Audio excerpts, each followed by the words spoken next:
Well, hello everyone. Welcome to Dream, Declare, Deliver. I'm your host, Chris Gorell, and I want to talk a little bit about my book that just came out. It's called Learning to Feel. Ta-da. Learning to Feel is a book on emotional intelligence, and it's kind of a mixture between my own personal journey and some good foundational psychology of how emotions happen and how they act inside of us. One of the things that I draw on is the fact that I've studied emotions all my life. I've studied psychology all my life. It's who I am or what I am. And Joseph Campbell said something funny about religion one time. He said that the greatest way to ensure that you won't have a spiritual experience is to study religion ahead of time. So in the same way, is the greatest way to ensure that I don't really fully experience emotions is for me to have studied emotions so much. So I know all about emotions. I can tell you all about their definitions and things like that, but have I actually really felt them fully? When I run workshops, I often ask people, how many emotions have you really fully experienced? You can say, like, I got the full length and breadth and depth of this emotion. And most of the time, the average in a group of people comes out to be around 5 or 6. Now, there are hundreds and hundreds. I have one lexicon that I refer to sometimes. It has over 500 different emotion words that are distinct from one another. That are, some are similar, but they're different.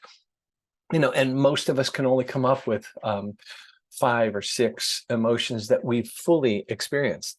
And even when I challenge people to write a whole list, as many as they can, a lot of people tap out at about 30 or 40 words, emotion words. Again, we don't have a great emotional vocabulary. We don't have a lot of experience with emotions. So Learning to Feel is really a book about how do I identify what's going on inside of me? Because here's the thing about emotions. We are emotional beings. There's no way around it. Brené Brown says in her book, The Atlas of the Heart, she says, let's be clear, emotions are driving the bus. Thinking and action are not in the front seat riding shotgun with emotions. They're hogtied in the trunk. Emotions are clearly in charge. We are emotional beings. And so, it's important for us to understand what emotions do and what they're for and how they're made. So emotions don't just sort of happen. They're not just like, ooh, I felt this, or you made me feel such and so. What happens is there's a thought or a belief that happens right before the emotion occurs that we're not aware of most often. We're not there thinking of that. When a loud bang goes off and we feel a startle, our emotion is, fear or startle or something like that. We're not aware of the fact that we just heard a loud noise. Our brain said, well, that might be an explosion that could hurt me. I need to jump out of harm's way.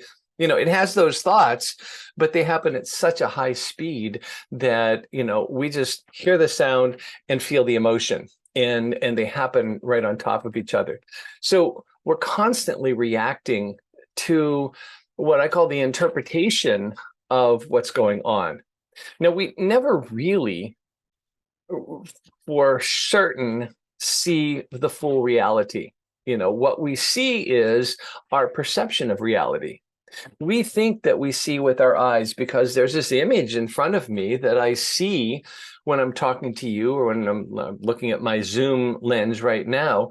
I see an image and it looks like it's out there, but really what's happening is my brain is interpreting those data that are coming in through my sensors, my eyes, and they're through my ears, so I have a stereo sense of where you are in front of me. But that's all being done inside of our brain. So we see with our brain, we hear with our brain, we taste with our brain, we touch with our brain. These things here, these sensors are just data collectors. They're sensory collectors that give information, data to the brain so that the brain can make sense out of our world. So also inside that meaning-making structure inside of our head is all of the past experiences that we've encountered throughout our entire life. So no matter how old you are, you have a whole array of things that you've experienced already that forms the foundation of our meaning making. And the way the brain makes sense out of things is this is like that. So let's say when you're learning new mathematics or another way to do something that you've not learned before, your brain says, oh, this is like arithmetic, only we're now substituting letters for numbers. And so it makes sense out of it by saying, comparing it to what it knows. We do the same thing when we have an emotional reaction. It's always going to that database of experiences and then projecting into the situation or the next moment or the future what might happen based on our experience. So we would do well for ourselves to learn how we create these emotions, how these happen inside of us, because what they point to is not the emotion. We don't want to get hung up on just feeling feelings for feeling's sake. What we want to be doing is using that emotion as the doorway into understanding what is inside of us as the stored memory and the beliefs and the thoughts that we have that are causing our reactions to these situations. And how that happens is there's an experience that we had, and then there's an interpretation that our mind made of that. Now, the experience that happened is history. It's there. It's, like whether it was a good experience or a bad experience, whatever it was, that's just something that happened. The interpretation we have on that is filled with emotion, abstraction, meaning making, and things like that. So that lives in our memory. This stuff here is, often overshadowed by what our interpretation is. So we're walking around, we're an interpretation machine, and things happen to us and we make it mean something that causes an emotional reaction. I'll give you an example. I have several friends who live on the island of Maui and lived at one, recently up until just last week in the city of Lahaina. They don't live there anymore. They are fending for their lives. One friend lost everything, his cars, his house, his business. And what's interesting, he's out on the streets helping other people. Because that's who he is. And I have, other friends who lived in the same area. Again, they're dealing with it as best they can. So I see that happening. And I make meaning out of that. And I say, this guy or this gal is doing X, Y, and Z. They're serving their community. They're serving other people. That's who I know them as. And of course, that's what's there. But, they're also feeling trauma. They're also in a situation that is way beyond any human experience. None of us has woken up, from a colorful environment to find it entirely black and white, and that's what Lahaina looks like today. It looks like black and white. It's all charred. Everything is just rubble and dust. And so we look at that and we feel compassion. We look at that and we feel, shame, guilt, survivor's guilt that we aren't there on the streets with our friends, helping out, bucket brigades, doing whatever we can to help people survive and make ends meet. We feel compassion, we feel sadness, there's all kinds of different reactions. Some people want to blame whoever set or however the fire got started. Some people want to, blame environmental change or global warming or, like whatever it is, we all have that reaction, some kind of reaction to the situation, because it's something that's right in front of our face and that we react to. So, so having an emotional reaction is an important thing to have, but it's really important to dig into why am I having that reaction? If, for example, I feel compassion, what that means is that I am, feeling love and the pain of the people that I love, who are in that situation. And I can only feel compassion because I know what it feels like to feel my kind of pain, the things that I've experienced in my life. And so compassion is one of those things where the calm part of the passion is that we also feel, and we know that feeling, and we can identify with it. When we're giving help or counsel to people in Maui, it's important for us not to say, "I know how you feel." What is important to say is, "I'm here. I'm with you." Because the one thing that trauma does to us is it makes us not want to feel. It makes us want to close down, curl up in a ball, and hide until it's all over, because it's way outside of our, not even our comfort zone. It's way outside of our capacity to cope with it. And so we want to be able to provide help and support to our friends who are going through this trauma. But at the same time, you can't sit there and say, there, this will all pass, it'll all be better soon. That patronizing kind of response is not compassionate. Compassion says, I know how it feels to hurt. And I know what I need most when I hurt is somebody to be sitting right beside me so that I don't feel like I'm the only one feeling this. The intensity of trauma is so great that the mind thinks nobody else could possibly understand what I'm going through right now. It's that intense. It's outside of our frame of reference, so it must be outside the frame of reference of everybody else. And so, our minds think, I'm the only one going through this. I'm the only one who's having this kind of reaction. I see my friends out on the street helping each other, and I think they're doing much better than I am. And so everything collapses in. It's important for us to recognize that, and just to be able to sit with that and say, if you have a friend in Maui, call them and say, hey, just want you to talk.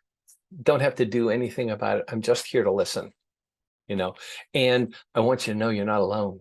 I'm here. I'll always be here. I'll take your call at 3 o'clock in the morning, if that's what time it is. I don't care. You can call me anytime. I'm here for you. And then just shut up and listen, because that's what's needed. In trauma, what's needed is companionship. The touch and the presence of other people. Because we do feel so alone in that.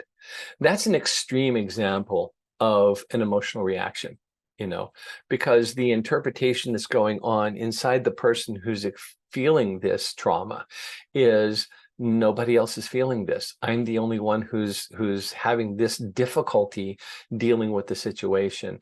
I feel hopeless. I feel helpless. It's making all bunches and bunches and bunches of interpretations based on the sheer fact that it's never been in that situation, and it's not like anything it has in its memory files.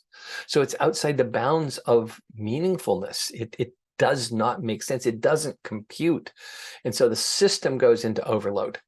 The whole, biological, endocrinological, and the whole autonomic nervous system goes into overload, because there's no reference point.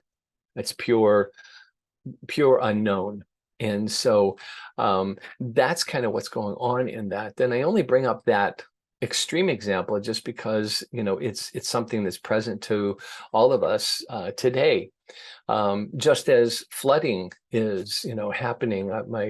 My daughters both live in Vermont, and both of them are dealing still with the aftermath of the floods that happened in Vermont, both in the state capital and east or west of there in along the Winooski River, where there was just massive flooding, and people are just still in shock. They're shaking. They don't know how to do it, and both of them provide first line relief for that. So there's trauma everywhere around us, and it's important for us to know what's going on so that we can know how we can be with that person in support. I don't go into trauma in learning to feel. I really talk more about how we can understand our own thoughts and beliefs systems, and so that we know how we're behaving and what we're doing. I wondered, have you ever had the experience, for example, of saying, why did I do that? Why did I just do that? That's not who I am. I just did something that's counter to my values, or I just did something that's not me, you know? And yet what we find is that that's a reaction.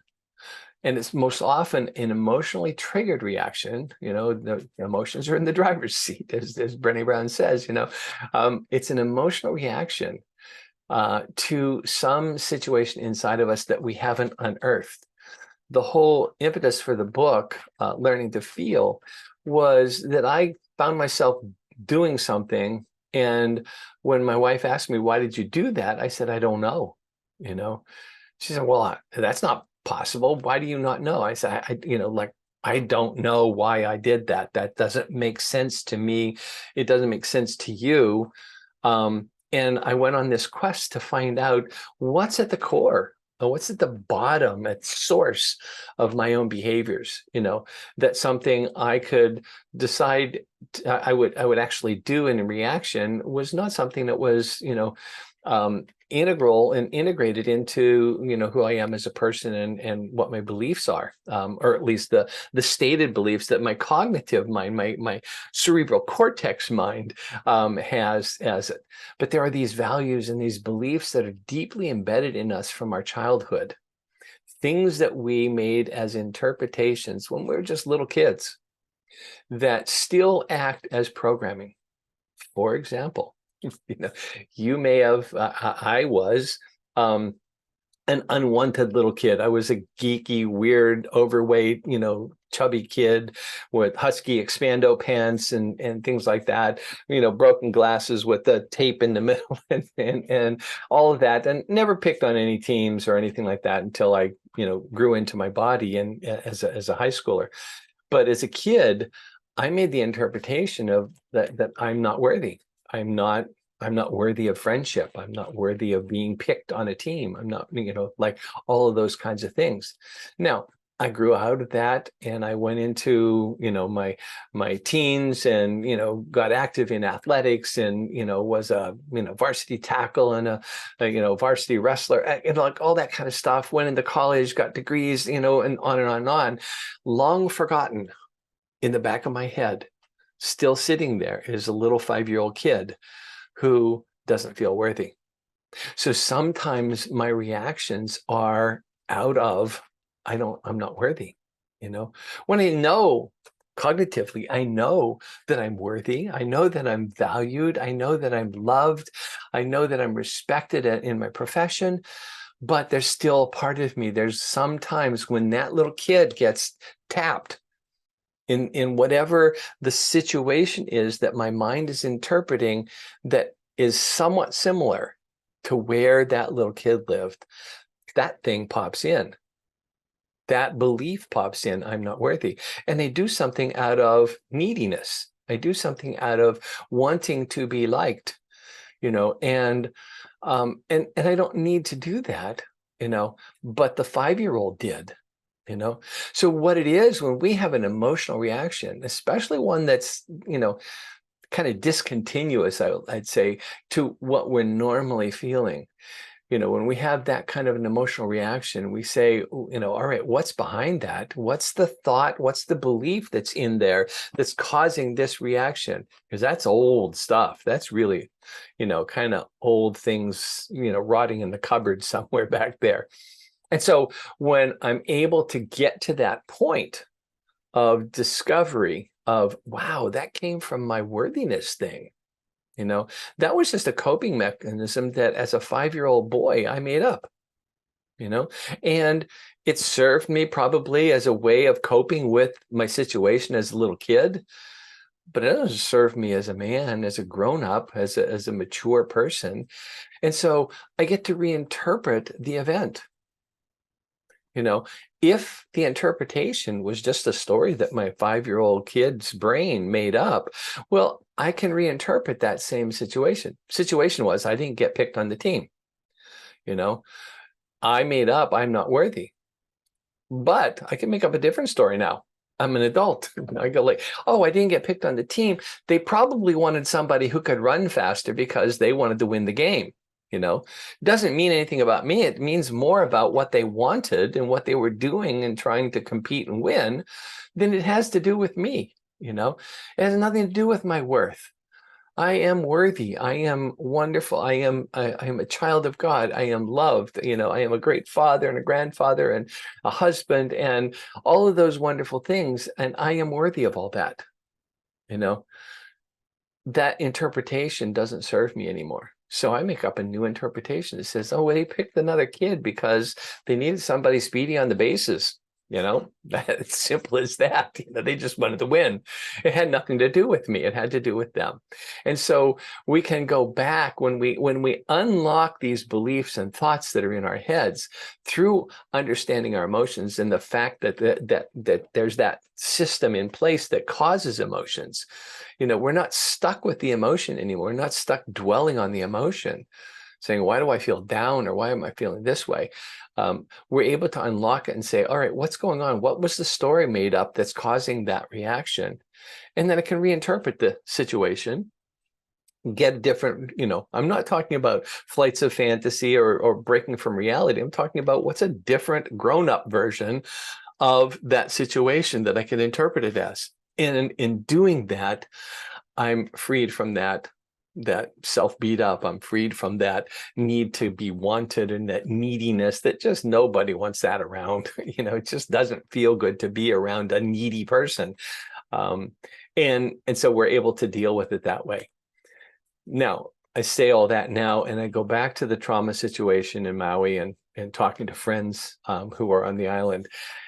I am not ever going to say that to them right now, that they're in an interpretation of a devastating, horrific event, traumatic event. That would be the most uncaring thing that I can possibly do. No, that's not what I'm talking about. What I'm talking about doing is understanding that they are in a traumatic situation, that they are feeling trauma, and that I can sit with them and be present to them in that situation. They're going to come away from it at some point with an interpretation, maybe good, maybe bad, maybe serving them, maybe doesn't serve them. That's later on down the pike, and maybe somewhere down there we can deal with it. I worked one time with a veteran who was in a transformation program and had a severe reaction to something that was said, and that flashed him back into his he called it his monster, inside. And it just took him to the side and I said, tell me the story. Tell me the story. He said, you don't want to know. And I said, I do. I want to listen to it. And I just had him tell me the story and then tell it again, And at some point, when you're telling the story over and over again, in retrospect, it becomes a story.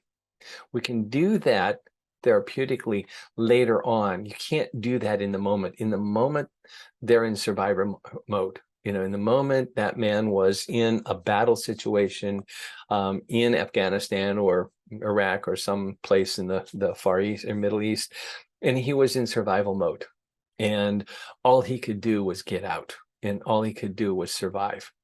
And the way he said it is, he went in with 5 men and 4 men came out. One of them died, and that was him. He felt his soul had died, that he had lost a part of who he was. And so we just talked that through until he could gain some perspective again on the fact that he's not there. We can't do that when they're live in the situation. When they're in a battle situation, we're ducking for cover too. When people are in Lahaina and they're sifting through the dust and the rubble to try to find any remnants of their own lives, or even, I watched this heartbreaking clip of the police chief from Lahaina saying, to the reporters, please don't walk in this area. There are body parts in there, and all it is ashes, and we're trying to identify through DNA who these people are.